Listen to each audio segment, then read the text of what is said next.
एक आदमी ने एक बहुत ही खूबसूरत लड़की से शादी की। शादी के बाद दोनों की जिंदगी बहुत प्यार से गुजर रही थी। वह उसे बहुत चाहता था और उसकी खूबसूरती की हमेशा तारीफ किया करता था। लेकिन कुछ महीनों के बाद लड़की चर्मरोग से ग्रसित हो गई और धीरे धीरे उसकी खूबसूरती जाने लगी। खुद को इस तरह देख उसके मन में डर समाने लगा कि यदि वह बदसूरत हो गई तो उसका पति उससे नफरत करने लगेगा और वह उसकी नफरत बर्दाश्त नहीं कर पाएगी। इस बीच एक दिन पति को किसी काम से शहर से बाहर जाना पड़ा। काम खत्म कर जब वह घर वापस लौट रहा था, उसका हो गया में उसने अपनी दोनों आंखें खो दी। लेकिन इसके बावजूद भी उन दोनों की जिंदगी सामान्य तरीके से आगे बढ़ती रही। समय गुजरता रहा और अपने चर्मरोग के कारण लड़की ने अपनी खूबसूरती पूरी तरह गंवा दी।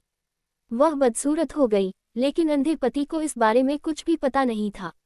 इसलिए इसका उनके खुशहाल विवाहित जीवन पर कोई प्रभाव नहीं पड़ा। वह उसे उसी तरह प्यार करता रहा। एक दिन उस लड़की की मौत हो गई। पति अब अकेला हो गया था। वह बहुत दुखी था। वह उस शहर को छोड़कर जाना चाहता था। उसने अंतिम संस्कार की सारी क्रियाविधि पूर्ण की और शहर छोड़कर जाने लगा। तभी एक आदमी ने पीछे से उसे पुकारा और पास आकर कहा, अब तुम बिना सहारे के अकेले कैसे चल पाओगे? इतने साल तो तुम्हारी पत्नी तुम्हारी मदद किया करती थी। पति ने जवाब दिया, दोस्त, मैं अंधा नहीं हूँ, मैं बस अंधा होने का नाटक कर रहा था।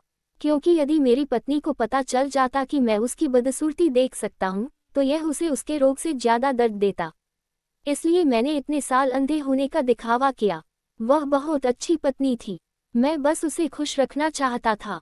खुश रहने के लिए हमें भी एक दूसरे की कमियों के प्रति आंखें बंद कर लेनी चाहिए और उन कमियों को नजरअंदाज कर देना चाहिए।